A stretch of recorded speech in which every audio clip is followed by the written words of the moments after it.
do it gangster. Gangster. General Kala, Flash Gordon approaching. What do you mean? Flash Gordon approach. Impetuous boy! Oh, well, who wants to live forever?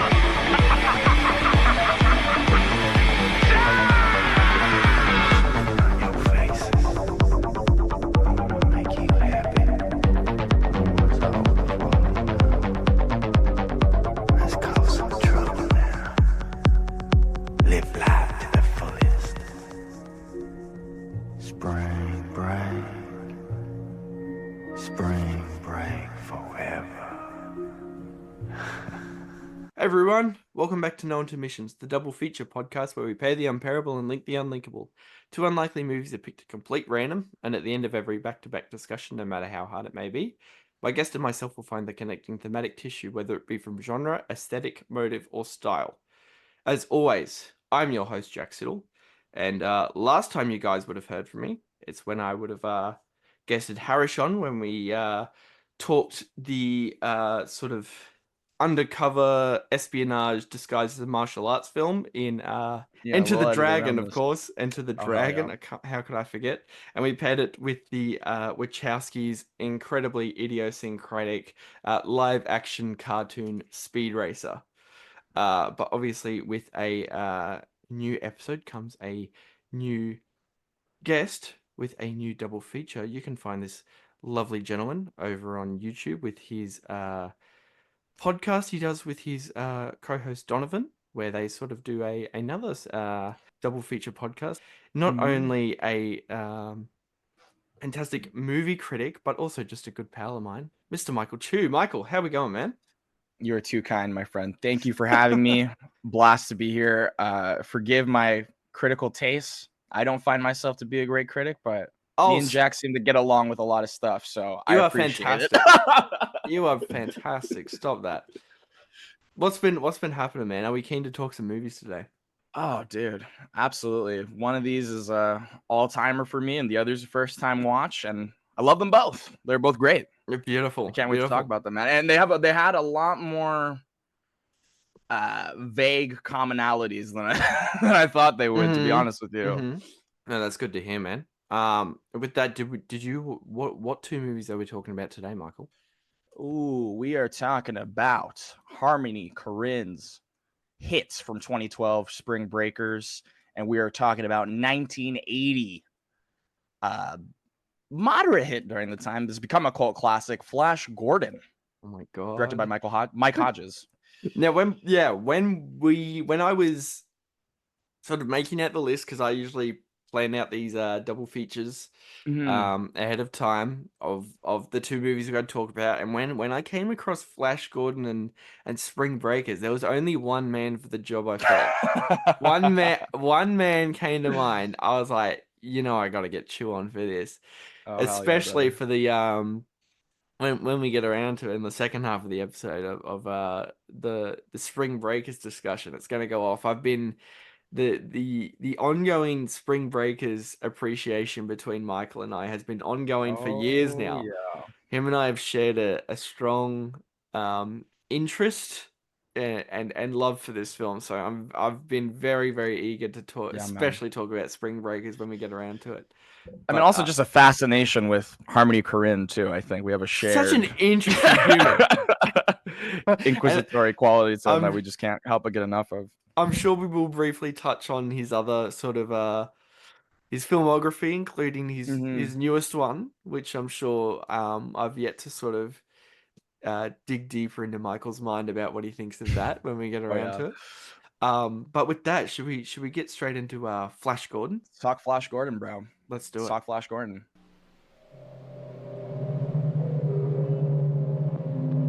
Clytus, I'm bored.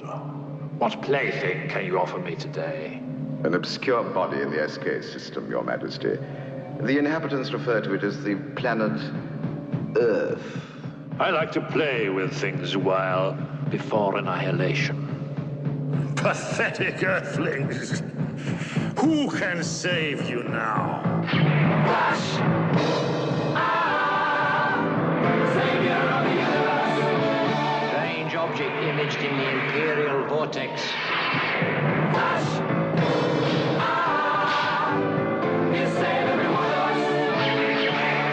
Remove the Earthwoman. Prepare her for our pleasure.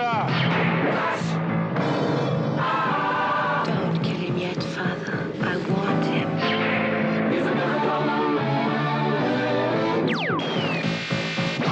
Go, Flash, go!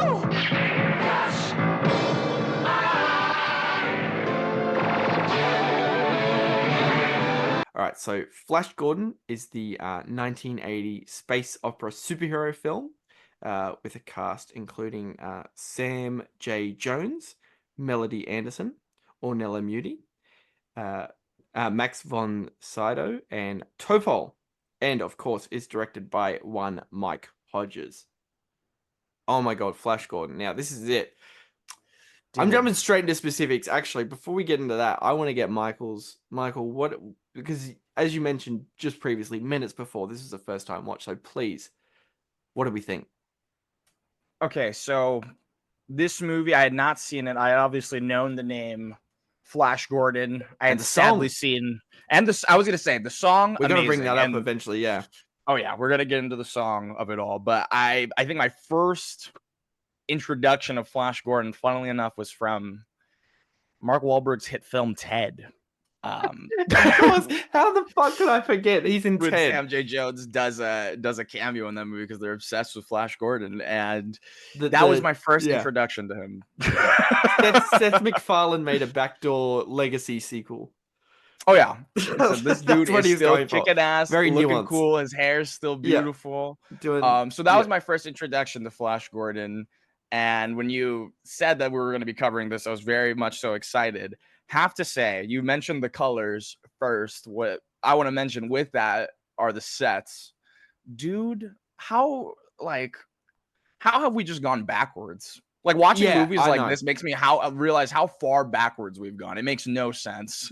Why the majority of blockbusters, mainly I'm looking at like superhero movies in general, because this is listed as a superhero movie. Why this is for sure a superhero movie. I mean, yeah, got the comic panels in the beginning and all that. Yeah, why? Yes, exactly. That by the way, that like opening title sequence is brilliant.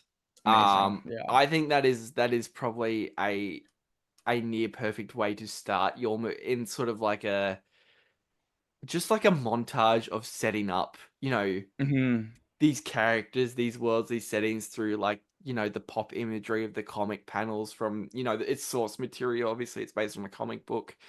And obviously that's the approach they definitely took to making this, because I think, through pre-production it was going through, it should be more serious. It should be, it went through hell of the tone they were actually trying to reach with it. I could only imagine, seriously, for a movie like this. Yeah, but you totally nail on the head for what you just said on, like, we've gone totally backwards in terms of, set design, practicality and that. Like, they're a bit, like, that whole, I keep thinking, I always go back to thinking of the sequence when Flash Gordon, Dr. Zarkov, and Dale arrive on Ming's planet.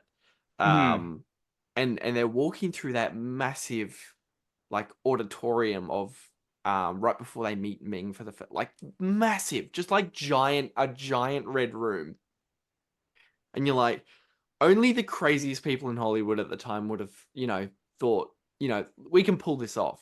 But you're totally right. Yeah. We need to go back to that sort of, just insane pools of, giant sets. And big costuming too. Like we need to get back into huge costuming. I mean, this is the thing, is that like movies now, not every movie's bad, not every blockbuster's bad. I'm not trying to say that, but there's a clear void of practicality due to a reliance on CGI. And I think it's also comes with movies not wanting to be silly anymore. And I don't know where those two things kind of got conflated together, but I love when something feels tangible, regardless of how obscure and strange it feels. Obviously, this is like a science fiction superhero comedy movie, very goofy, and yet every sequence and scene feels somewhat tangible because you could tell that they're standing in a real place and interacting with real things and real people constantly. even so, some of the costumes, yeah, like might not be fully, I guess what you could say, like good looking. You know, there is a charming sort of cheapness to it all. But you're right, there is the tangibility like just wins overall because you can Even the like that's hawk actually dudes, there. bro. It's so Yeah, simple. Like yeah. it doesn't have to be Just some anything wings crazy. on Just throw some some wings on muscly them. guys. Yeah, exactly Yeah. right. Exactly right.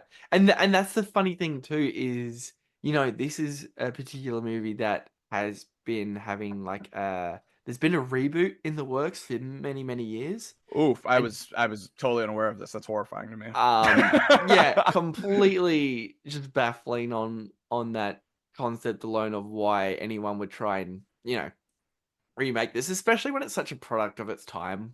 This is such like 1980.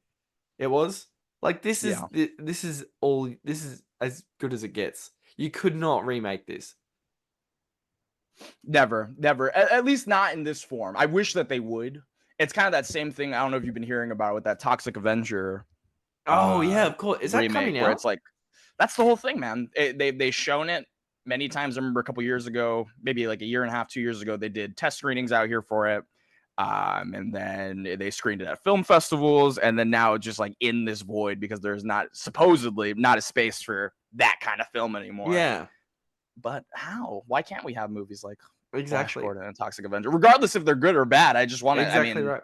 And Let's still try. And you're totally right. Yeah, in that regard, like, if they eventually do getting around to making that remake one of these years, it won't have that like tangibility to it. It'll all be green screen and it'll just lose that charm.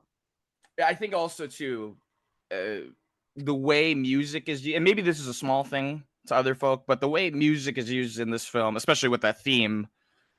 I mean, yeah, the build up too. If yeah, exactly. If a movie, a reboot or remake of this came out these days, I mean, the soundtrack would probably be awful, and they try to remake this song, it would be horrible. Yeah. What's a famous sort of Imagine band? Dragons will probably Imagine do Dragons it or something horrible. Yeah. Someone that doesn't fit it at all, and they'll just be stacked onto this.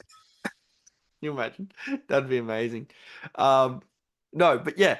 Anyone unfamiliar with Flash Gordon sort of tells it's based on the comic book, of course, which we mentioned. Sort of tells the story of the titular character Flash Gordon, who is the quarterback for the New York Jets, which is a great line in the movie, and sort of gets it's a very incredibly silly sort of fantasy sort of fairy tale plot that revolves around him.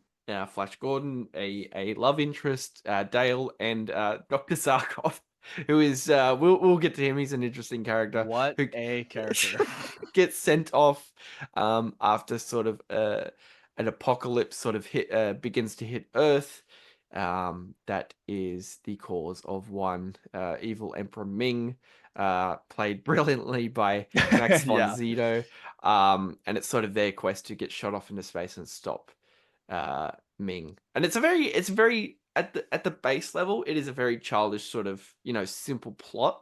But I appreciated I was kind of taken aback by all the sort of the intricate politics and all the sort of the different groups in this universe set up in like this under 2-hour movie. I was like, okay, Factions, this is like characters, world building. It's all like, very dense. Yeah. Mm-hmm. That's the thing. Factions.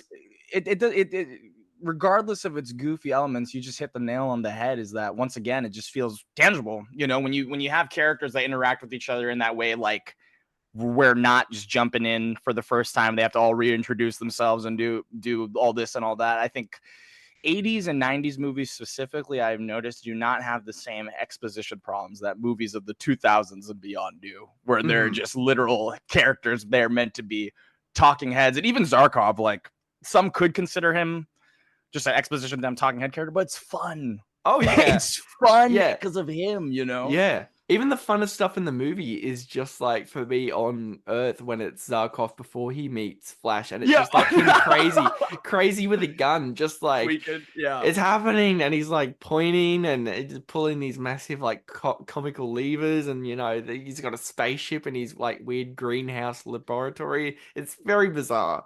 It's all like but you just go with it. Yeah, I think if it did not set the tone properly in the beginning, a lot of this would play differently. But it is already otherworldly on Earth. If that makes sense. Yeah. The characters feel even Flash kind of feels otherworldly in a lot of ways too. He's kind of like the prototypical jock with a heart of gold, but it's like it's just so cartoonish. It's so silly. Like immediately he meets Dale and he's immediately like got her. Like she's just swept up by him. And he's like, you've spoken about 3 words to each other and somehow you've already got her. And that's a thing too, that in a lot of movies from like an older time, rewatching it, a lot of these romances don't come off well because they just kind of feel either very forced, both in the movie and outside of it, or the woman character has like no agency at all. But Dale's cool too, man. Dale's freaking cool too. Oh yeah, I think there is some problems here with it because no, don't get me wrong, absolutely. It's all very like I don't know the proper word for it, but I think Sam J. Jones, while I think it completely works for the context of this movie, he is so terrible in this. When they're doing their sort of sweeping romantic, when he's about to get executed, and he's like, it's just a dream, Dale, and the camera's spinning around them. I'm like, this is amazing. As terrible as this is, I'm all in for this. Oh yeah. That's the thing, man. Do you think with a different filmmaker with this exact same cast, this movie would be the same? I'm not familiar with Mike Hodges, where I don't know if he's done anything before or after this, but I'm just wondering if this would play. Mike Hodges is an interesting one because he's done a few that I've yet to get around to. Like Get Carter, I was Michael gonna say Caine Get Carter movie. is his most famous movie, Most sure. famous one, which he did probably about a decade before this, so he did have a bit of credibility. It's not like they just scooped up plucked him off the street. Yeah, sure. Yeah.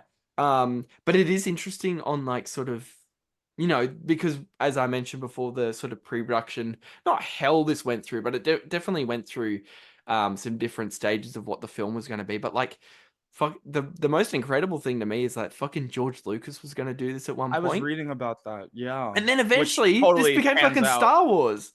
Yeah, totally makes sense. It pans out. Yeah. Like, obviously, you've heard, because, we all grew up with Star Wars, and it's based on Westerns and Flash Gordon, like, comics and series. And you're like, holy fuck, like, this was it. This, like, at one point, the man who, went on to create, I guess you could say, like, the biggest thing ever. He was going to fucking, it all came from this, which is, like, just insane to think. Great things have small beginnings, man. Yeah, that's it. Like, I was trying to think halfway through this is like, I wonder what, as you said, if it would be any different, like, what would George Lucas's Flash Gordon be like?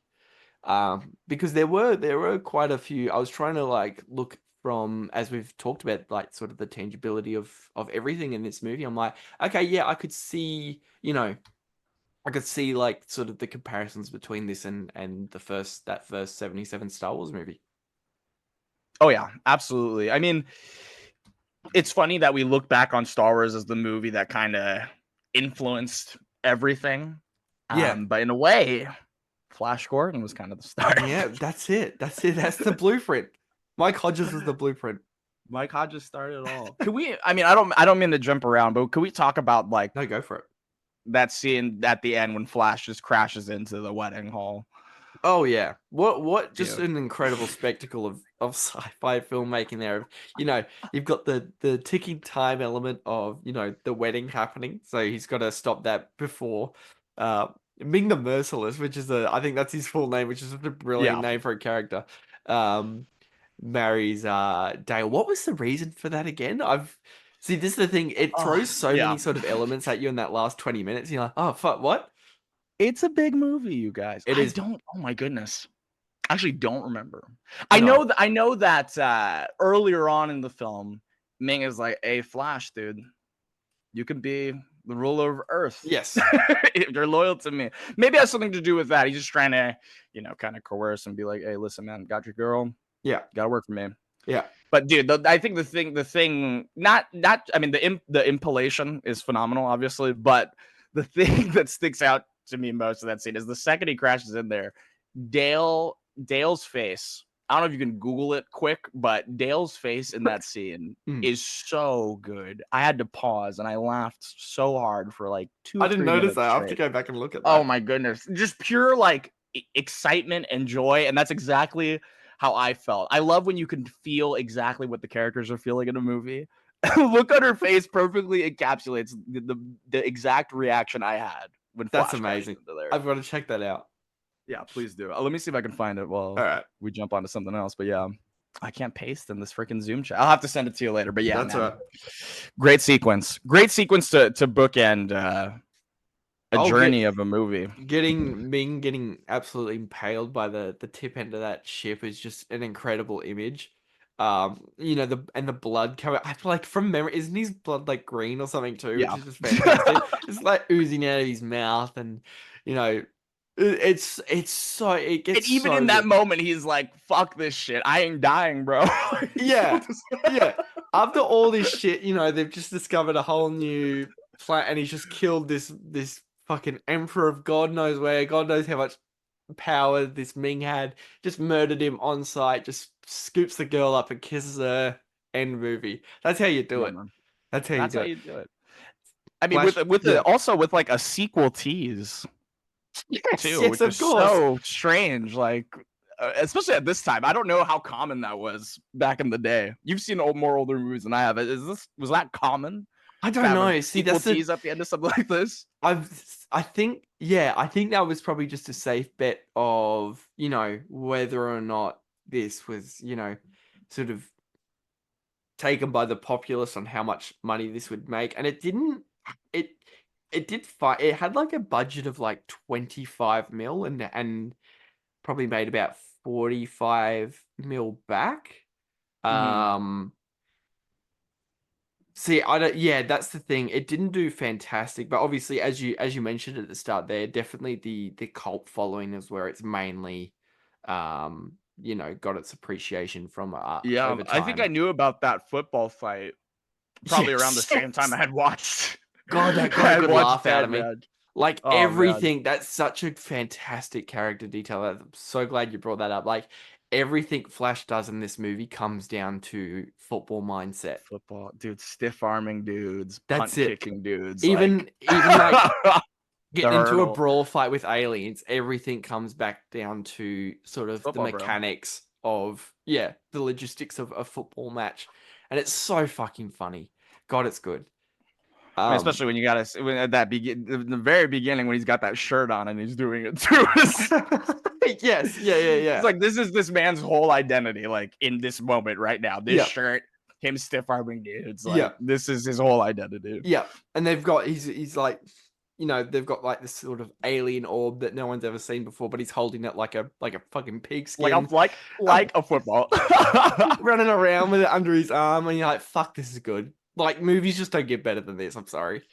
No, they don't, man. That's why I'm hoping, not to divert too much from this, but dude, like I'm hoping Twisters is good, man. Like we need just like silly, fun, like blockbuster action movies, man. Please. I've been hearing mixed things about that. Yeah. As have I. It's such a weird one to get a legacy sequel out of too. Because I've not seen the original, and I've okay. But I'm like, Twisters, really? Like they're doing this? But yeah, I mean, like Glenn Powell, like me and the girlfriend. Dude, honestly, Glenn Powell as Flash Gordon. Whoa, hang on. I think you got something there. I just put those pieces together in my mind right now. Maybe Glenn Powell, if they did this reboot as Flash Gordon, could make this. I think you got something. Yeah. See, my producer brain automatically goes to like Chris Hemsworth, even though he's probably a bit older by now. But I mean, that's not bad. If they were doing this maybe like back in like 10 years ago, like my producer brain was going, yeah, you got to get the obvious ones. Say, but 10 years ago, absolutely. Yeah. 10 years ago, Chris Hemsworth. My only fear is now that if Chris Hemsworth was attached to this anyway, Taika Waititi would be following swiftly behind him. You know what? That's what would happen. That's what would happen. I know, because especially because of the Thor Ragnarok thing of it all. Like I don't love that movie, but it definitely has a lot of Flash Gordon influence 100%. After seeing this movie. The movie's filled with them, so it would not surprise me if that happened. See, the only person I would trust with maybe a Flash Gordon remake would be someone like someone with a distinct visual style, someone like Edgar Wright or something. See, Because I know Edgar Wright's a big fan of this movie. Yeah, I would love that. My cynic brain just doesn't think that would happen. My cynic brain goes to the best choice being like someone like James Gunn. Yes. You know? Yeah. Someone that is like commonly acceptable by normal film-going audiences. People like his movies, know his movies, they make money. Someone, who legitimately embraces the silliness. And has style too, has a very clear, distinct style. He isn't afraid to use colors even in his Marvel fare. So yeah. Maybe that might not be so bad. What about like an obscure? Could you think of an obscure director? Maybe something like just wishful thinking that we could get that to happen. Well, here we go. How about Harmony Korine's Flash Gordon? That's it. That's where we need to go with that. We need to call. We got Harmony on speed dial. Let's give him a call. I mean, it could be. I don't want to say it could be worse because that implies that it would be bad inherently. I don't want to say it would be bad inherently, but man, that would be a trip. Let's get Travis Scott as Flash Gordon. Let's get the whole thing in infrared. God, please give us Agro Gerwunft in space. That would be amazing, marvelous. God, amazing. But no, yeah, it's so funny and just like cool to go back and rewatch and like sort of.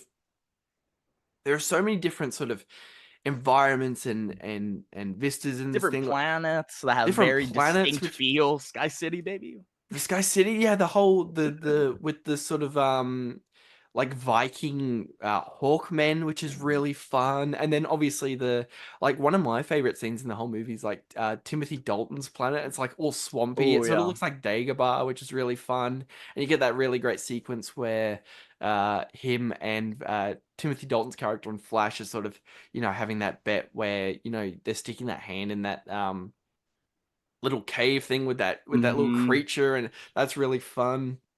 That platform fight scene is great too. Of course. Obviously.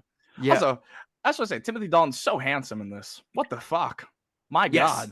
He gets one of the he's fantastic. He's always been great, I reckon. I've always loved Timothy Dalton. He's underrated actor for sure. Yeah, he's never really had like the proper limelight. As I guess he was James Bond for a period. Probably though the least famous Bond. Yes, he would definitely. Yeah, he would be there in that regard for sure. He does get one of the best line deliveries in this entire movie, where it sort of sets up a love triangle between Timothy Dalton's character Flash Gordon and then Ming's daughter, who is sort of like Princess Ming's Aura. daughter, by the way, possibly just one of the horniest characters in any movie ever.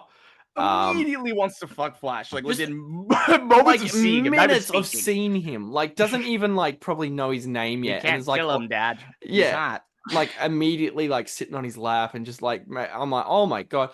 But there's sort of a love triangle between those three happening, and really funny because like Timothy Dalton's character just does not trust her at all, and she sort of makes this compromise to her, and he just immediately shuts her down with "you lying bitch," and it's like the whole movie is sort of like, even like I think the script is maybe the weakest part of the movie, I think, because a lot of the dialogue is very stilted, but there is some really fun like sort of flourishes of dialogue like that in throughout, and I think Timothy Dalton gets the majority of it. Yeah, Timothy Dalton gets a ton of it. My favorite line, though, going back to Flash just being obsessed with football, is that even in his like plea to Ming to stop this, he goes, "The game's lost, bro." That's it. It's so good. Like, you threw away this game, dude. Like, you're far back. We got 2 field goals on you. At least it's over, dog. Like, what are we doing, man? That's the main reason Flash wanted to defeat Ming, because Ming had no fucking clue what football was. He's like, okay, well, and this then guy's also gonna to die go now. back to that Flash Gordon when he's trying to convince Dale that it's gonna be fun, and she's like, "Oh yeah, we'll be back at the dock in no time." yes, exactly. And obviously, like, I think I'll have to get around to obviously upgrading to the 4K for sometime soon, because I do think, like, as we mentioned before, the color palette of this movie is just gorgeous. Like the use of like just those really passionate reds, even the green of Timothy Dalton's outfit, bro. Yeah. Okay, sorry, I was gonna ask you. So the 4K for this exists already? It does, yes. Okay, is the restoration good though? I have Because a lot of yeah. these older movies, I mean, they can look a little funky. Yes, Yeah. absolutely. No, I haven't looked into any sort of reviews of that restoration yet.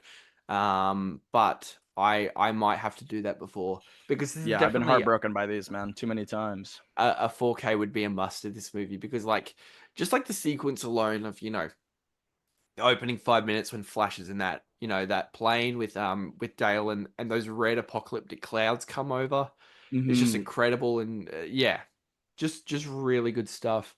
But yeah, I will have to eventually sort of seek out and find out if that restoration is any good. And we have to pray that it will be, because this movie, this is I won't say one of few, but perhaps this is in a short list of most vital color restorations being on point, dude. Truly. Yeah. Oh yeah. Oh, 100%. Actually, I'm just having a look now. Yeah, let's get the as names of 2018, Taika Waititi has been attached to write and direct. You guessed it. I don't know how the fuck you got that. It was just too predictable, bro. I know. That was like the most like simple way that could have gone down, man. That's fucked up. So I think the government is going to contact Michael now and use his brain. Yes, it's over. Obviously, no one can see this because this is a visual podcast, but my jaw is on the fucking floor right now that you got that. Is Chris Hemsworth attached to it? No, I can't see anything. Question. The thing was, did you ever see Overlord? Yeah, that's that like Nazi the pseudo zombie thing? Cloverfield spin-off that they were gonna do. Yeah, the director of that, Julius Avery, was attached to direct, which I think is like, yeah, that's like, dude, that's the normal like thing him. where, yeah, you'd make a smaller movie and they'd instantly snatch him up to do, you know, a bigger Flash Gordon remake, but that dropped out. And then it says here, oh, sorry, hang on. It says here, as by Wikipedia, sorry, I'm going off a source here. An animated film was under development at Disney/Fox with Thor Ragnarok director Taika Waititi writing and directing. And then in August, doesn't say what year, the animated film was cancelled. But in July 2021, okay, we're going back a bit, the film was revived with the plan to make it live action. Okay, so sorry, Taika Waititi is out, back in development as a live action thing, but I don't think any sort of director's attached. That's interesting though, because I'm not a huge Taika Waititi fan, obviously, but I do think he would fare a lot better if he were to do this movie in animated. That would be interesting, eh? Yeah. That would be the only thing that would get me to be enthused about a Taika Waititi version of this, honestly. Yes.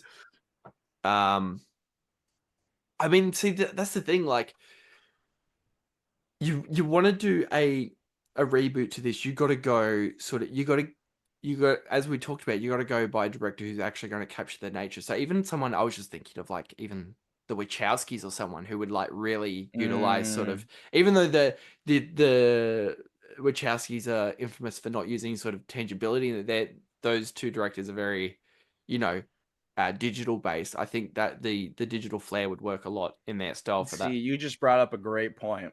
I think with the right filmmaker, this could have an entirely Speed Racer-esque. Right when you brought Wachowskis, I thought Speed Racer-esque look to this entire thing that could work. Yeah, that could definitely work. Yeah, it would be interesting. I mean, the correct error is just don't fucking make it. Also, yeah. I mean that is always going to be the thing, you guys. I mean, just now though, everything gets remade and rebooted, so my mindset is just wishful thinking. Yeah, because it's gonna one way or another, it'll happen at some point. So I just you know, with the best resources at hand, could at least make this movie like a 6.5 out of 10 or something. Exactly right. Exactly right. Let's get there, you guys. But with that one, Michael, probably pivoting towards final thoughts. So just any sort of, you know, lines of dialogue we may have missed out that you want to bring up, or just like sort of any plot points that you want to bring up, just pretty much continuing the Flash Gordon conversation whilst also wrapping up. So I'll go with you first. All right, man. Well, I don't have the exact quote in front of me. I should have taken notes for it, but going back to the ending again, the rocket cycle, man. Once again, another cool little doohickey thing that we just don't.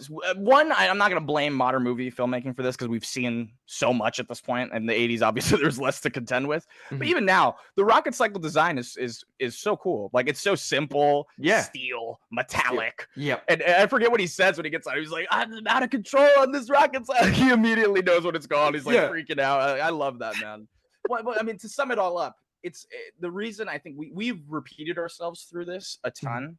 But I think it is in service of this movie because there's no better way to describe it than fun.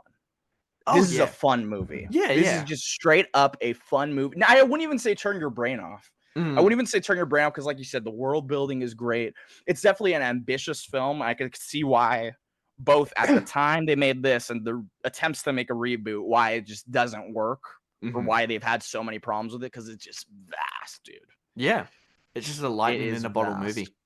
And just want to give a shout out once again to Topol as Dr. Zarkov. Yes, of course.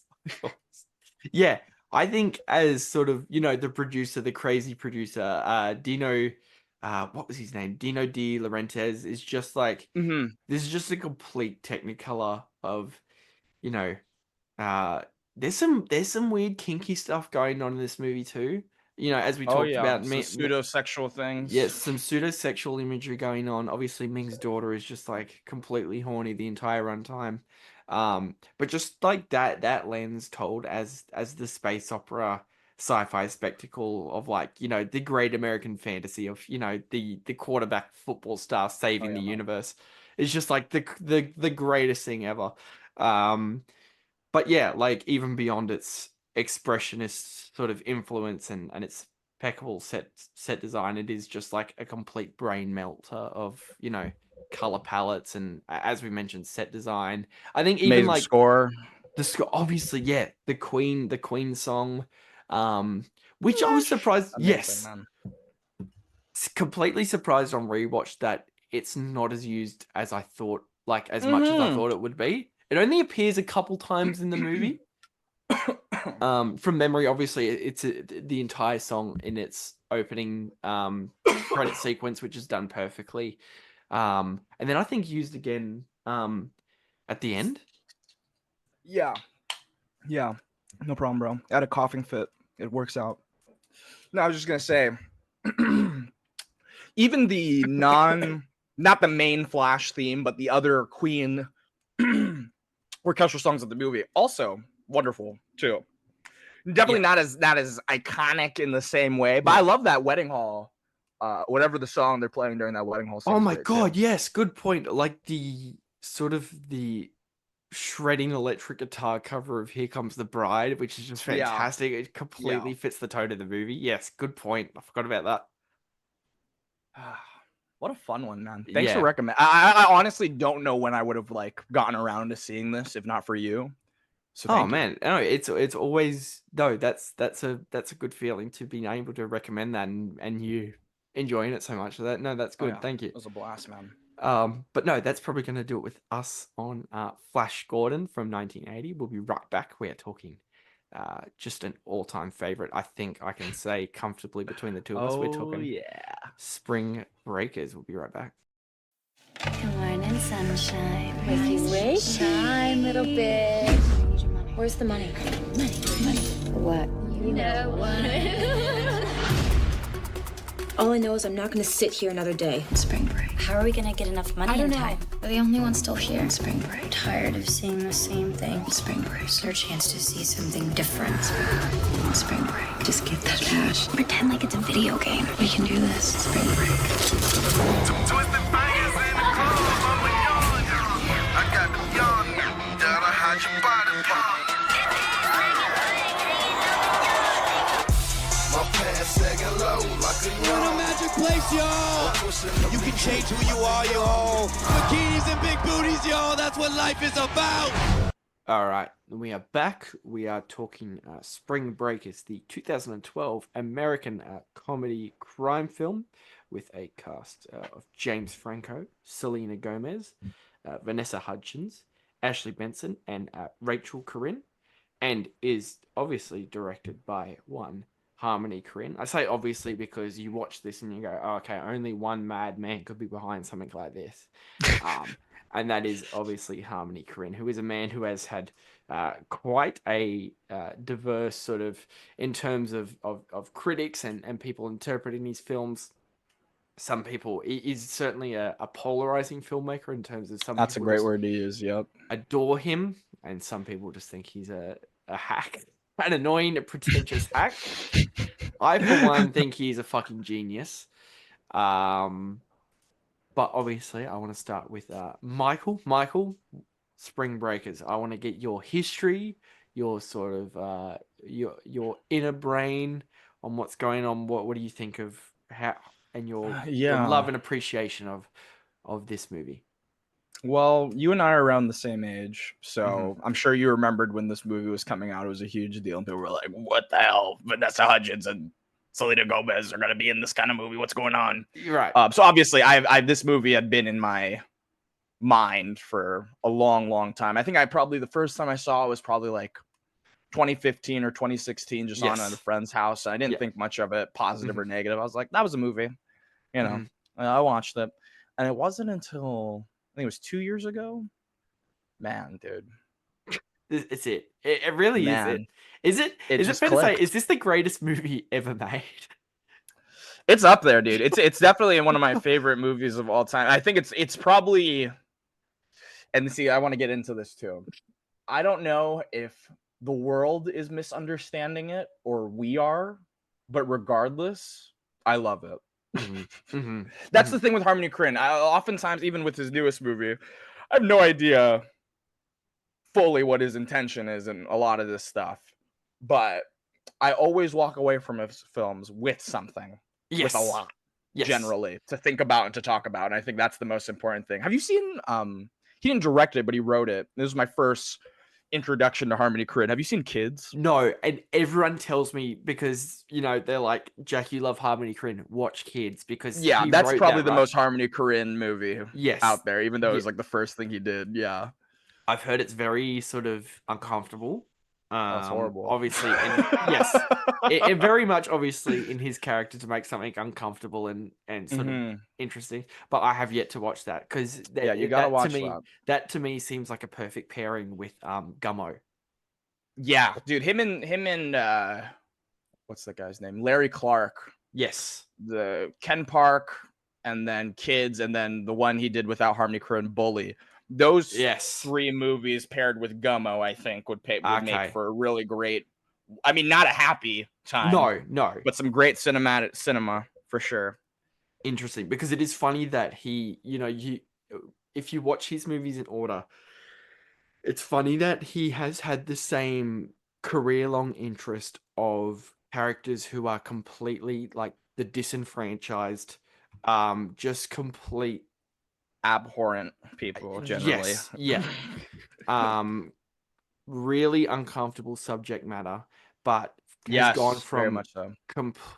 Sort of very grounded, realistic to, and I think this was mainly sort of the first point in his career where he made this right turn, while still, as we talked about, dealing with the same subject matter, but almost has made them cosmic. This to me, as incredibly grounded and economical as this to me is a sci-fi movie.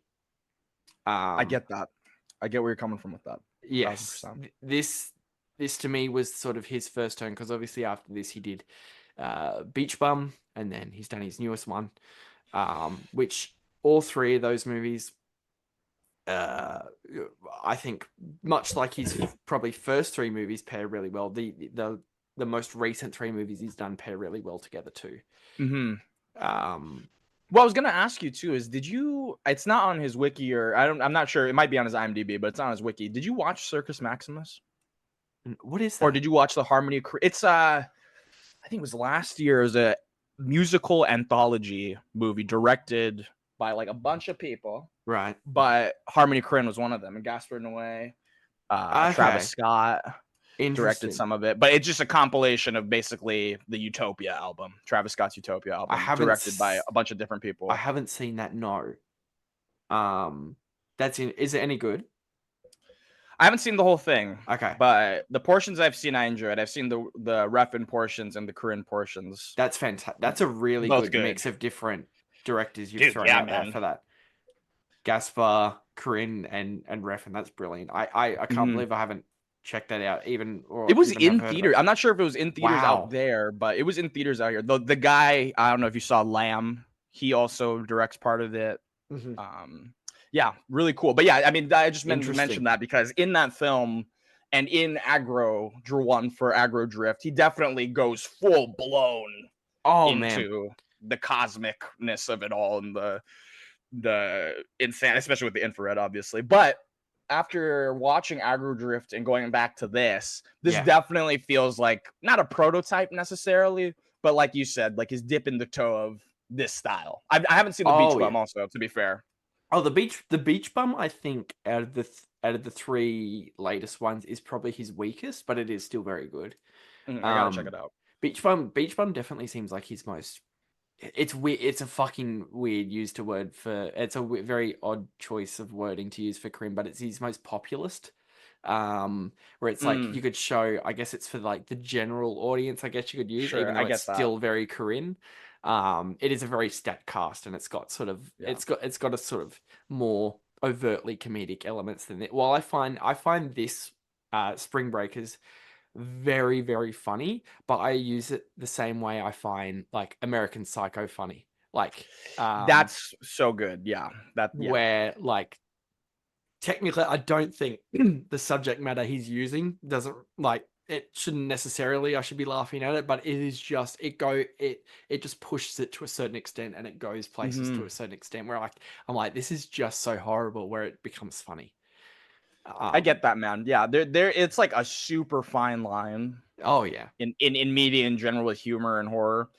I think the first time I watched this, I was laughing and then immediately going back to being mortified. And as we get into it, I mean, the thing that sticks in my mind the most that like actually sent a chill down my spine when it happened the second time is when Selena Gomez calls her mom, dude, or her grandma. Yeah, dude. Oh, I think it's just the pairing of what she's saying with the against the imagery, which is so just abrasive. And I don't mean that in a negative way, but it's just so overbearing and constant. And how like the trigger switch and boobs and like just the trigger switch on how scary the situation becomes. And also the use of I'm not a huge montage guy in movies, and this movie is full of them. But that's all this movie is. That's all the use of the handheld, like grainy ass camera in some of those party scenes too, while she's talking, just adds to it, man. Like, really nasty stuff. And then we're immediately like from that point thrust into Alien, James Franco's character, which completely changes the movie. Yes, entirely, and flips it on its head because it's a good movie. It's a really great movie up to that point, and it could totally have worked just being that. But the addition of him into this makes it into something otherworldly. He's something a la Flash Gordon, you know what I mean? Right, yes. Exactly right. He's unbelievable in this. I will say, hand on my heart, he's got to be top 10 performances of all time for me in this. He's so fucking unbelievable in this.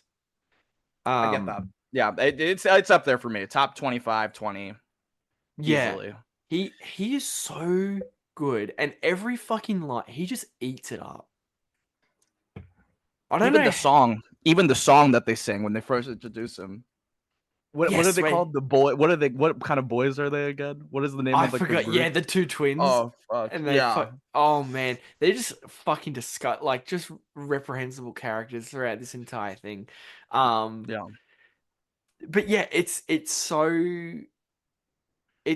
and like I'm lost for words. The way Corinne just shoots the entire thing, where the whole what is it, like just over 90 minutes, I think. The whole thing feels like a 90-minute long music video. Well, especially the first half does, because we were just talking about montages before. Definitely. The first half is literally just montages of, images of booze and almost and skin. Malekian in a way. It feels very Malik. Yes, in some of those sequences. Very good.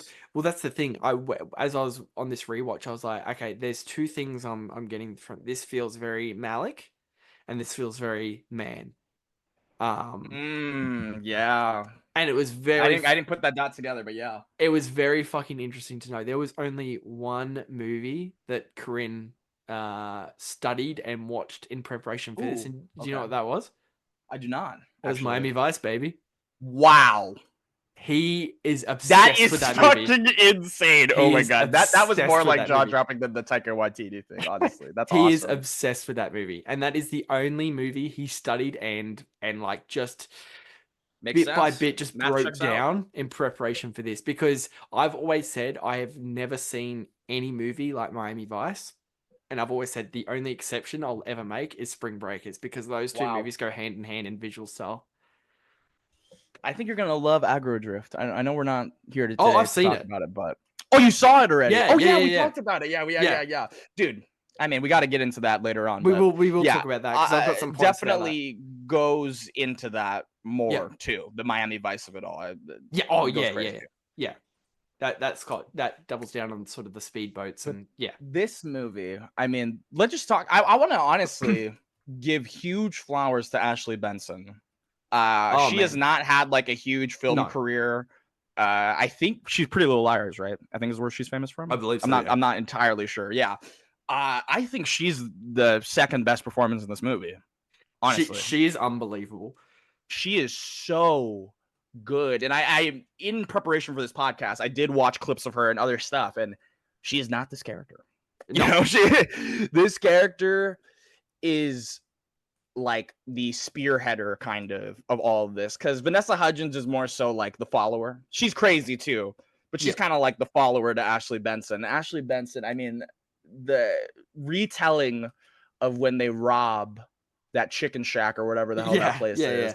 And he just starts popping off and yelling at Selena Gomez. She's like, "Get down, motherfucker!" Like, oh my god, like, it's almost like it feels so real. Like it feels like real. These are real people right now. Yeah, and that's that whole element and sequence too is so scary, because it honestly does. The whole movie feels like certain elements or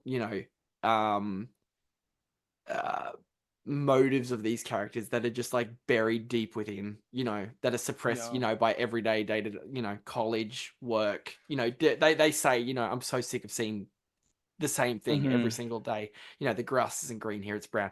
All these sort of mundane day-to-day things are suppressing these inner urges, even if it's like, drug overdoses or, robbing a place, killing people and guns and it's like, oh my god, this scary impulse is just like, when you really get in and like sort of, I don't want to look too, because I don't want to seem too pretentious to look into it, but I don't. No, let's dive into it, bro. I want to pick your brain about it. It's there and it's fucking scary. It really is. Like I say, this is sort of like a sci-fi movie, but it is also just a fucking horror movie too in that regard. Because these fucking impulses are there in everyone, and you remove those mundane day-to-day activities, and that they come out, and that's just what it is. And it's so frightening. It's that thing, and like the juxtaposition of, I mean, when the movie first starts, you get that Skrillex needle drop, and it's like a fun, oh my god, fun feeling or seeming montage, right?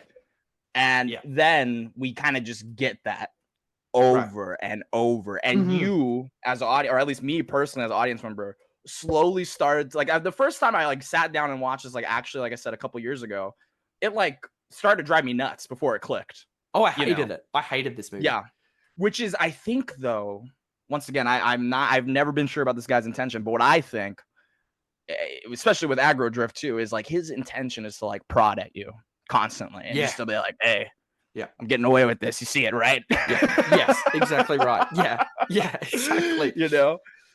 But I think, once again, like in this movie, it kind of wears its heart on its sleeve with that Selena Gomez character, where she is like the good girl, for lack of a better term. She is the one that is like, this is fucking nuts. These are my friends. I'm just trying to get by and get along with this, and I'm having fun. But the second I stop to think about it, I'm like, holy shit, I'm in way, way too deep. Right. And I think of that scene where she's in like the pool hall, man.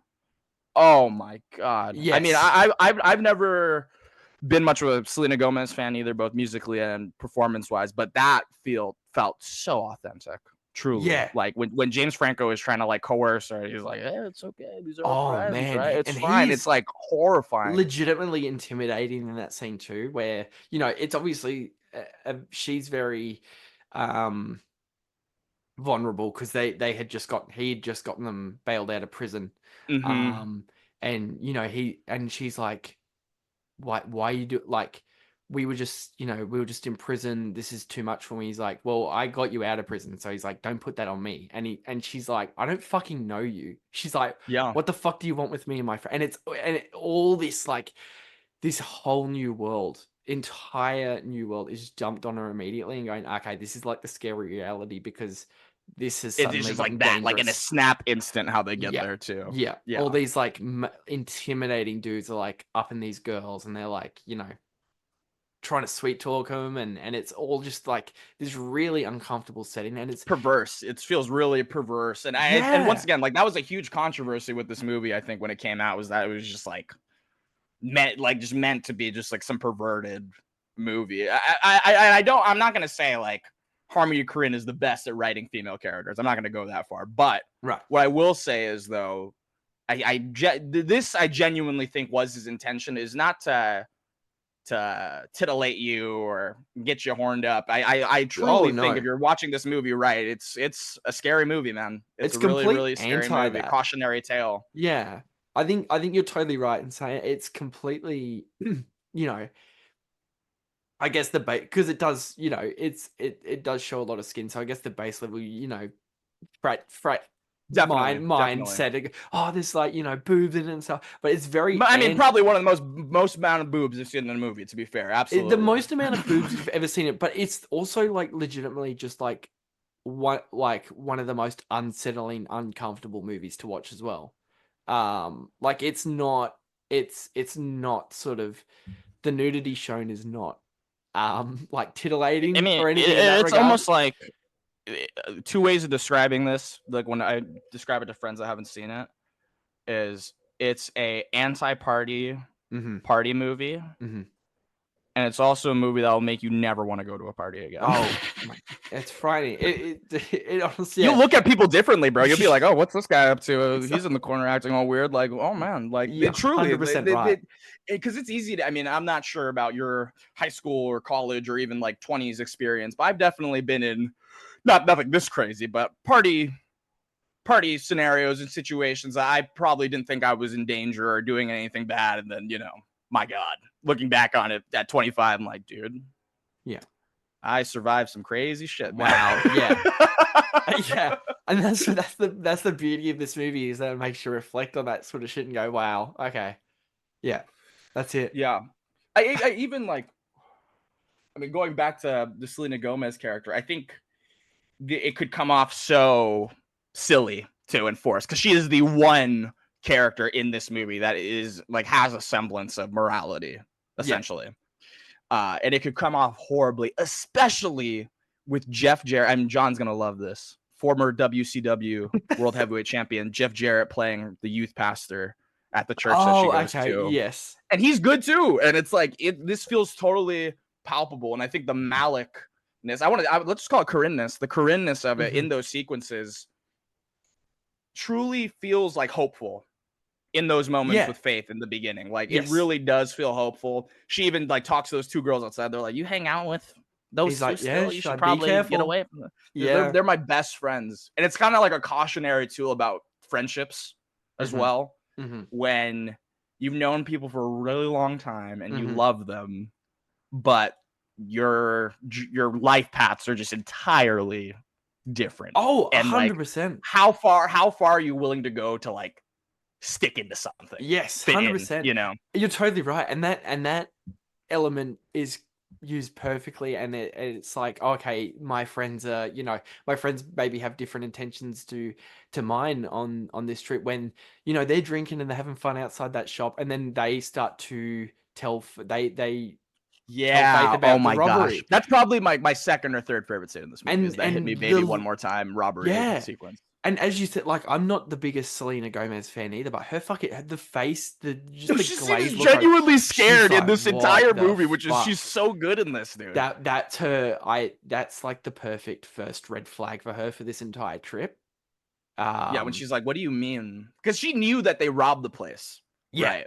But when they start telling, and also because you as an audience member only get a glimpse of it in a sequence that I love, that one shot paired the car with the not even like a huge needle drop a moment for life, like it's literally playing on the car and car it's radio, used, like a it's used diegetic. beautifully. It's used beautifully. And it just slowly like creeps into like this haunting score. Yeah. And you're slowly seeing what's going on in the background. You're like, wait, what the fuck? And it's all it's all lit by like neon, and it's like horrifying. And then when her friends are retelling the story to Selena Gomez, you actually see sort of the POV of, and it is scary. It's and frightening. You would not think it would. You would not think it would be, because these are lovely, attractive young women who seem like they would not hurt a fly in other projects that you've seen them in, especially like Vanessa Hudgens. I mean, like, she's probably the actress in this movie that I had the most knowledge and watched the most movies of her prior to seeing this. And it's like, man, she's legitimately intimidating. She's Yeah. crazy. She's like a psychopath. Yeah.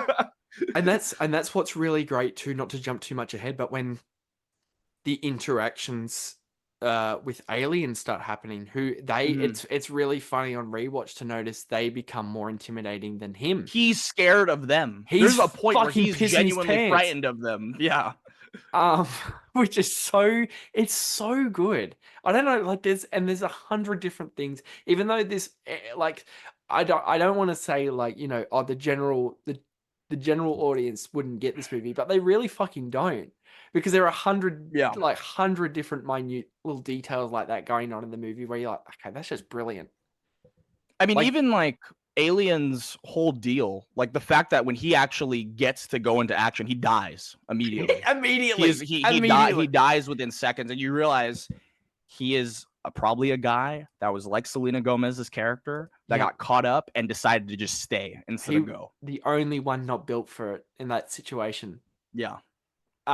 Despite him being the figurehead of all this, and you realize that, like, oh, this guy was in, especially on a rewatch, you're like, man, this guy was in over his head, man. Yeah. And also, can we talk about Gucci Mane? Gucci Mane's fantastic. Someone gonna die.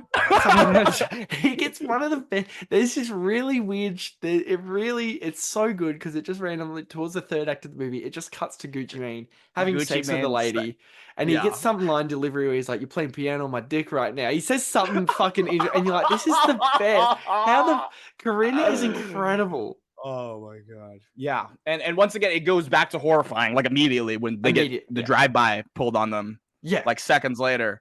And it's like, you're realizing that there's no moment of safety in this world that they set up here. No. And you're totally right in saying that Alien is, you know, he's out of that whole group of, you know, him and his and Selena Gomez, and who was the other girl that was with them? Sorry. Rachel Corinne, Benson, and Hudgens. Yeah. He's the only one not built for it, because, like, you know, we get the montage of he is so materialistic. He's what does he say? I love that scene where he's like just blatantly just showing off his wealth, and it's so disgusting. You like my guns? It's like my guns. He's like, I got my bling. He's got Scarface on repeat, you know, and he's like just talking about, you know, he's got nunchuck, and he's got all this shit, but none of it matters, because as we talked about, by the end he just gets killed, and you're like, that is such a perfect way for his character. Oh, it's perfect. Yeah, he's perfect. I know a lot of people hate the ending of this too. Mm-hmm. I love it. Oh yeah. Oh no. Yeah. There's not a single thing about this movie I'd change. I think this is okay. I was just gonna ask you if like there's anything about this movie you don't like, because there's one thing I'm not hot on, but I don't actively dislike it either. Okay. From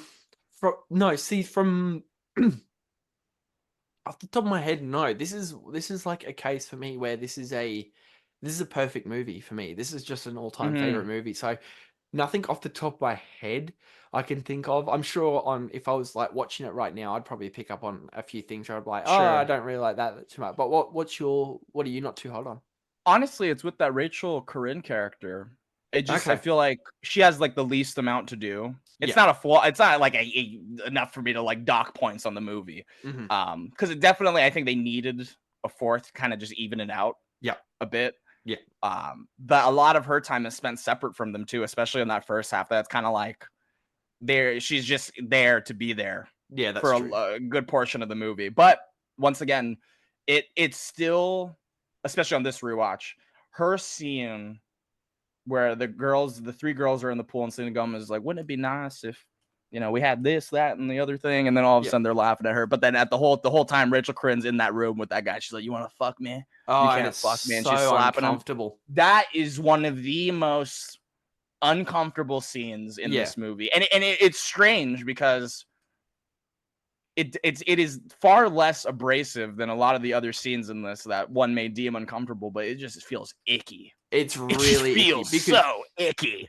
She's getting the beer poured all over and shit. Like, and there's like 5 different dudes in the room. Yeah, there's like a bunch of dudes in there, like all shirts off and everything. Like, that's one of the scenes in the movie where I find myself holding my breath because I'm like, at any moment in this situation, this is going to get really ugly really fast. Yeah. And I think a different movie would have done that. Would have taken that scene probably too far. And I think the whole thing with this is that it plays with those ideas a lot. And Corinne perfectly with your fear and that completely and your ugly knowledge nature. of parties. Yeah. And he's, you know, he's sort of going, you know, this is good. Yeah. He's aware that a situation like this can get really terrible really quick. Yeah. And it just constantly, like the whole movie is, that scene is just towing the line. Yeah. Constantly of, okay, this is fun, but this is on the cusp of being something really, really horrific really soon. Yeah. And I think that the whole, I fucking love as we talked about, the montage of this movie, Selena Gomez's sort of monologue, and where it's what's the call? She's like the voice. She's just talking to her grandma on the phone. It's like a voicemail to her grandma. She's like, I love it here. The people are so nice. Talking about it like it's she's convincing herself too, which is horrific. Like, she is trying to make this okay. It's so funny because she's talking so lovingly about it, but it's intercut with like just such ugly images of like people passed down the street and like the 4 girls like just pissing publicly on the road. And it's like, you know, oh, it's so lovely here. There's so many lovely people talking about it. Like it's a religious experience. That's the thing I picked up on this rewatch. It's like some sort of frat Valhalla, where it's like the whole movie, like everyone's treating spring break like this otherworldly religious experience. Like a passage. Yeah. Like you said, Valhalla type shit. Yeah. And it's such a fucking interesting approach to take it that way. Yeah, I mean, it's a movie that just like constantly mystifies me. And I think the one big thing I gather from both of the films we're talking about today is the dreamlikeness of them. Oh yeah. One is like a nightmare that becomes like a fun dream, and the other one is a fun dream that becomes a nightmare. Yes. Yeah. Yes. So well put. And Corinne's constantly keeping it interesting with that too, because there's so many different sort of filmmaking techniques. I really adore it. Right before they get the sort of middle section of the movie, right before they get arrested, and it's sort of Corinne using like this really hazy. It's almost hard to see. Like digital photography of, you know, in like that fucking shitty abuse. Apartment, man. Yeah. Oh my god, yeah. It's almost and it's almost intercut like it's shot like a documentary too. When you see them getting arrested, where it's like a POV of like someone walking through and you only get a small glimpse of, you know, these cops in the apartment and they're you know, slapping cuffs on these girls and the 2 twins, and it's just so good. You know what I want to ask you about? Mm-hmm. I noticed a while ago that you did not care for Requiem for a Dream. Yeah, right. Yes. I want to know what about that cautionary tale doesn't work, and what about this does. I think they have 2 complete different styles of handling something kind of similar. Yeah, to me, the Requiem for a Dream was too. I'm trying to think of a better word, but off the too like Hollywood-y, I guess you could say. That's totally a fine way of describing it. Yeah. Where to me, this feels like going back to Flash. This feels tangible. This feels real. Yes, I get that. I get that. This and to me, I'm like, I'm not going to disagree with anyone who loves Requiem for a Dream. Like, but to me, this just feels more just real. I'm trying to think of a better word, but I get that, man. Yeah, I love both movies. That's why I was curious on what the discrepancy between them was. But I think you're right. But you're right. They are both sort of very similar in nature. I think they both also play with that dreamlike nightmare quality. I think though that Requiem, despite me loving it, is far more obvious in what its goal is trying to do. Once again, I think you nailed it with saying the Hollywoodish nature of it. Whereas this movie is kind of like, and why I think this movie is kind of like critically all over the place. Some think it's the best movie ever. Some think it's the worst. I think it's solely because Korean kind of lets you make your own informed decisions. Yes. About these people, about what's going on, about the characters. Yeah. I just don't see how like anyone could watch this and be like, he's advocating this. You know what I mean? Oh no, he completely gets it. Yeah. And I think, we were talking about just before. I think the sort of the techniques of the filmmaking really helps. Like, a lot of this does just feel like a documentary. Like the opening, the opening 5-minute montage of bare skin and alcohol and drugs. It feels like a documentary, and you're like, okay, so it's great because he's coming. Obviously, Korean had come from his past. Growing up where he grew up and, surrounded by, as we talked about, the disenfranchised. And I think he sort of made this as a love letter because he missed out on spring break himself, because I don't think he was too interested at the time. And obviously I think had regrets on that. So just made it this sort of incredibly ugly depiction of it.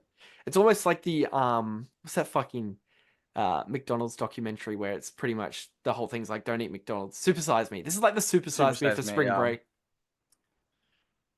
Just completely turning anyone off spring break. It does not want to make you go to parties. No, it's, like you said, it's fantastic in that regard.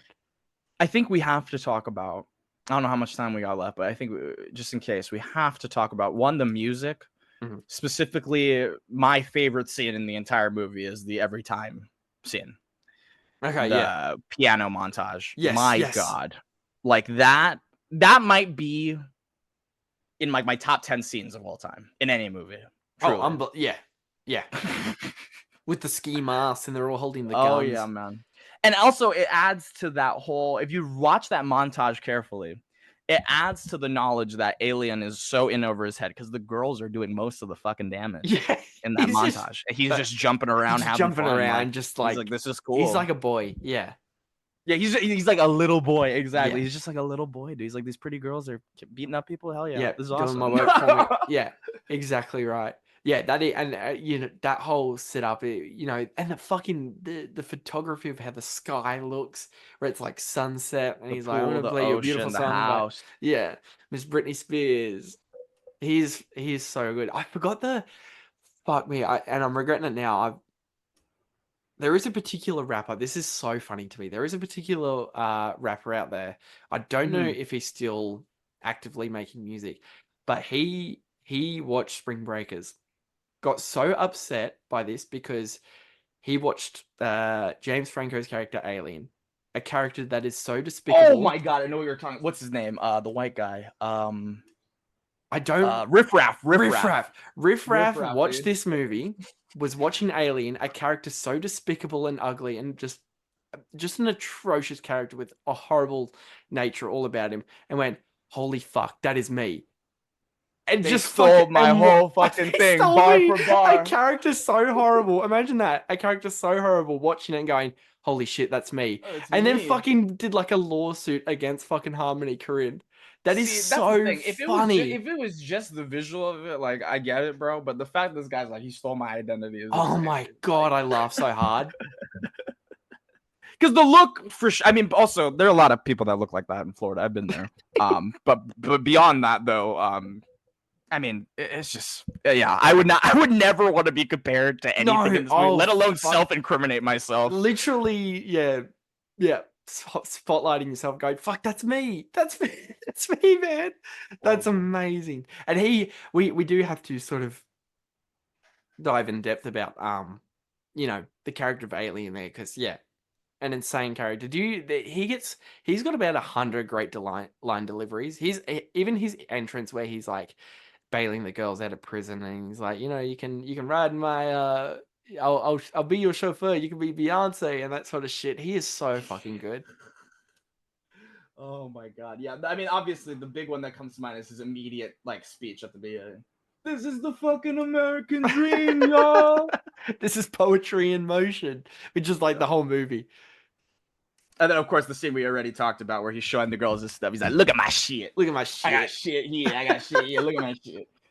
Like, that's the thing, man. James Franco, obviously, now at this point in time, is maligned by Hollywood, and probably rightfully so. Right. But man, I'm not gonna knock the performance, and perhaps that's why he's so good in this movie, is because he's a bad person in real life. But my god, there we go. My god, he's hypnotic. Like he really is. It's like disgusting to look at him in this. Yeah. But then at the same time, you're like, I want to see what this guy's gonna do next. He's crazy as hell. Oh man, he is so good. That's like my favorite scene in the whole movie is when he. Yeah, I was gonna ask you that. What's your favorite scene? It's probably only because of just I'm in awe by the acting and the line delivery. It's either the constant opening montage, or it's James Franco with it's post breaking them out of jail, and he's sitting with them, and he's like, he's at the park, and he's like, "We're gonna do a gangster," and he's just like this repulsive character, and he's just like trying to smooth talk these girls, and he's pathetic. He really is. And pathetic. the interesting thing is, like, in rewatching it, like, it feels like they know too. Like Ashley Benson and Vanessa Hudgens know that he's pathetic. Like, that's the entire time they're like, "Oh, let's fuck with him. Like, let's just fucking have fun out here and fuck with him." Yeah. Because he never once does like come off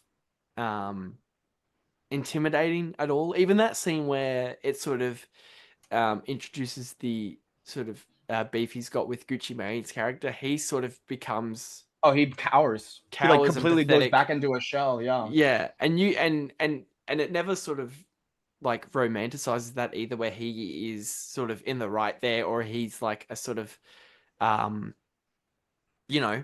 powerful character. He is very much just a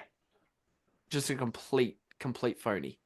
Yeah, and I love that the movie doesn't try to make you feel bad for him too. It's just like, this guy's a piece of shit. There are just other pieces of shit out there as well. And it doesn't even like romanticize or like pay any attention to his death whatsoever. It's very real. He just gets shot, and that's it. He just gets shot, and that's it. And they keep going. Scene, yeah, and the scene they give him a little kiss at the end. Yeah, that's it. Yeah, it's so interesting. Do we have any other points? I think the last thing I wanted to ask you about, I mean, we kind of touched it a little bit, but the huge thing with this movie being like, I literally remember reading the headlines of this movie like reinforce like rape culture. Okay. Which is insane to me. Right. Once again, I just feel like I'd love to know your thoughts. Like, I just feel like this movie is so anti everything. But I think it's easy for a normal movie going audience in their defense to watch this and be like, what the fuck?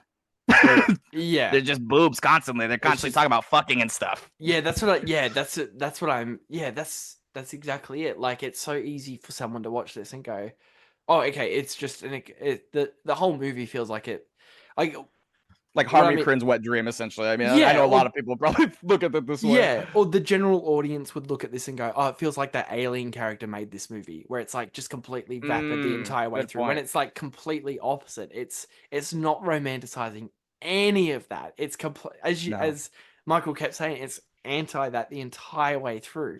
I think if someone watches this and you're like, I want to do this, you need to get serious like help, psychological help, truly. Oh yeah. And it's like we talked about, like, there are such fun line deliveries in the movie, and there's a lot of great imagery, but by the end you just it's like just one of those, it's one of the all-time feel bad movies. Yes, sir. Great way of putting it. One of the all-time feel bad movies. I mean, Harmony Korine's full of them, man. Yeah, it just ends on such an ugly nature too. ambiguous and ugly. Yeah. Which is like haunting too in itself. Also, I think I want to mention too, this is totally random, but I love both when Rachel Corinne leave and Selena Gomez, those shots of them getting on the bus, man, with that sunset going behind them is just stunning. Yes. Stunning. Yeah. Oh, yeah. Like the dream is over. It's kind of like signifying to it's like, all right, well, exactly that was our run here. Exactly right. And it's a perfect mix of, it'll have, gorgeous sort of visually and, sort of, these friends are departing now, but then just trigger snap to something like just hideous and just ugly and repulsive. And it's sort of the movie is sort of a constant wake up call every 5 minutes on how scary situations like this can get. Is it Rachel Corinne's character who gets shot? Yeah, in the drive-by. See, that to me is just frightening. Where it's just a party. That's the dream right there. Let's just get this fucking money and go on spring break is a line that a character says at one point, and then literally 70 minutes later into the runtime, characters are gone because the situation just got so ugly and they're just out, or actually like shot, hurt in a physical sense, and the nature of it becomes much more real and frightening. Yeah, man. All that being said, phenomenal movie, one of my all-time favorites. It's been an honor and a pleasure to talk with you about it. But before we get off, we got to talk at least a little bit about Aggro Drift. Yeah, so what were your thoughts? Because I know you are a big Corinne guy. So were you at all sort of nervous or had any expectations going in? Nervous for sure. I think it's I was very excited. In LA, they were doing actually screenings for this at strip clubs locally. That's so Corinne. I love which that. I did not get to do, sadly, but I definitely get that vibe after watching the movie. I mean, it's a movie unlike it's not one of my favorites of all time yet, at least, but unlike this movie, it's one that I was struggling with how I felt about it until like the second it ended. Yeah. Where it was just constantly like, I'm having so much fun, and then immediately like, what the fuck? Like, this is actually kind of what everyone is saying about this guy. But then as it went on, I was realizing maybe that's the point too. Just like this movie, like the twerking juxtaposed with this dude being like my lovely wife, like all this shit is just like so funny. And also the Travis Scott scene, I think, is one of my favorite scenes of the year. That whole scene on the boat, man. Both the way it's shot, the dialogue when he's like, wake up, do it. Go to sleep, do it. Dropping bodies, dropping souls. Do it. Yeah, dropping bodies, dropping souls, bro. You're not doing it, you don't. Oh man, yeah. Just like a once again, like not as much of a nightmare, but more of like a trip of a movie. Like it felt like everyone was on drugs when they made that, and they had the time of their life. And I think that final, I don't want to call it an action sequence, but that final like duel with the freaking big guy walking around the house humping the sword. I smell you. I mean, my God, man, what a I mean, I would love to know your thoughts on it, though. I liked it quite a bit, but like I said, it moved in ebbs and flows until it was all said and done. Yeah, I think it is definitely one of my favorites of the year so far. It's up there for me too. I will admit though, it is because we did talk about it there in our Spring Breakers discussion, where critics and general audience people like watching Corinne going, he's just like this whole movie is just a joke, like he's just doing this winking. Definitely. I think they have a lot more ground to stand on too with Aggro Drift than Spring Breakers for sure. I think all his movies are fairly earnest on what he's trying to say, especially I think Spring Breakers he's not doing the he's treating the subject matter completely serious, except Absolutely. I think in his newest one, I think he is just winking the entire time where he's just taking the piss. It's almost like his response to like, oh yeah, without a doubt. It's like, this is what you wanted, right? This is what you said I was like. This is what you think of me. Yeah. This is what you think of me. I'm going to give it to you in full force where, I'm just going to piss you off as much as I can. It feels like an anti-movie in a lot of ways. Really, it's compiled of things that I hate in movies. Like constantly, there's so many things about it, like the AI of it all, for example. So much AI used in that movie, and normally I'd be like, that shit sucks. Right. But once again, I feel like this whole thing is just like a giant troll job that I liked. So Yeah, and when the reports came out going, oh, he's gonna screen it in strip clubs, I'm like, oh, okay, that makes sense because that's the exactly type of movie it is. It's a in the background type movie, whether it be at like a party or even a strip club. I'm like, that just makes sense. That's completely in character for him. Yeah, love it, man. It was did you see it in theaters? Sorry, I didn't know. I had to. Okay. I watched it at home Okay. because I'm not shocked in the slightest that this didn't get a theatrical release here. I mean, it barely got a theatrical release out here. It wasn't in like an AMC or anything. It would like make that. like $10 here. Yeah, no one would fucking want to watch it. But I'm so fucking grateful that he, somehow I don't even know the budget. I wouldn't imagine to know how big or little it is, but can't be that big. Yeah. Yeah, I'm very, very impressed that he managed to get that done. Yeah, awesome flick. I'm glad that you got to watch before we did this episode. Yeah, oh yeah. It definitely altered my thoughts on Spring Breakers a little bit too. Yeah, like New Korean, you got to get that. You got to get on that ASAP. Oh yeah, absolutely. Always, I'm very intrigued to see what you'll think of Beach Bum when you get around to it.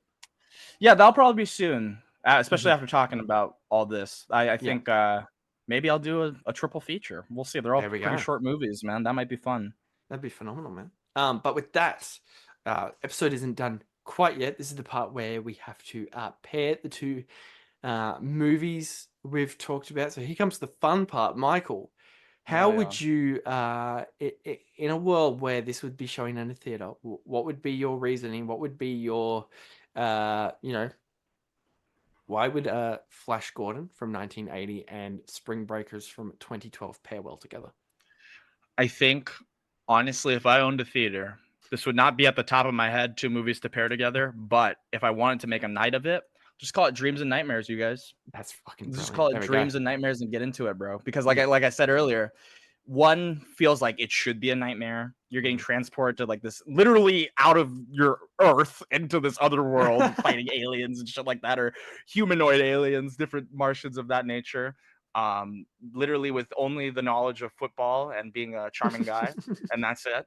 And it should be horrifying. Yet that movie is a blast. I think that I would probably, if I had to do a double feature, I'd probably show that second.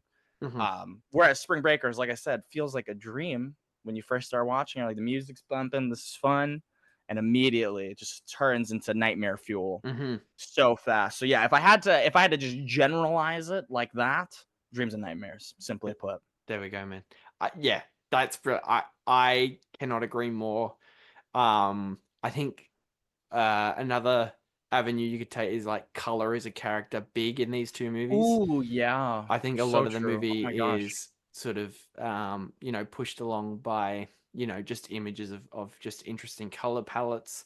Obviously, as we talked about, as Michael brilliantly brought up, Dreams and Nightmares is definitely a big factor into it. Both movies, one is literally a sci-fi movie, and then one spiritually feels like a sci-fi movie too. Is sort of, through the disenfranchised characters and just like we kept talking about, but that is the biggest takeaway from Spring Breakers is like probably just the imagery alone of how Corinne shoots the entire thing through that gorgeous digital flair. But yeah, no. I think also both movies ask the question of like purpose and potential too, in a weird way. I mean, completely different ways. Flash is literally like a football player that rises to the occasion and takes down this evil emperor in space. And on the flip side of that, these girls could be doing something wonderful with their lives and they're kind of throwing away their potential. But also at the same time, it's kind of this pursuit of something beyond. Everyone's looking for something beyond in these movies. And what is it? Exactly what is that thing that we're looking for? Yeah, that's it. No, that's so well put, man. But no, that will do it from us. So that was Flash Gordon and Spring Breakers. Now, this is the time, Michael. Anything we got in the works, man? Anything we want to plug? What's happening in the world of Micheal Chu? I want to hear all about it. Give it to me, baby. Guys, it's been busy times out here. If you're following social media, obviously you've been seeing I've been watching a lot of movies, but I haven't been making videos on them. So Letterboxd is probably the best place to keep up with me right now, other than YouTube. Vanguard Productions on YouTube, where we will be back with Movie Trade. As Jack so kindly mentioned earlier, we have a double feature show where me and my buddy Donovan trade movies, man. We have so many stuff piled up on our watch list that we just have no reason to to see otherwise. Just figured it'd be fun. Share movies with each other. We got, I think, 6 or 7 episodes up now. It's been a blast. So that'll be continuing. But yeah, if you want to just keep up with me more so, Instagram, Micheal Chu _, Twitter, Micheal Chu for real, and Letterboxd, just Micheal Chu. Thank you for having me, Jack. This was so much fun, man. No, man, it's been great. No, and I can see a lot of, viewership passing over from you to me to you, because I think it's been so good to sync, Oh yeah, it's been so good to talk to someone who appreciates a good double feature and has a podcast about them too. So it's been really fun. Sometimes you got to do it. Sometimes you got to double feature these things, man. That's what it's all about. But that's gonna do it from us. Thank you so much for listening, and see y'all next time.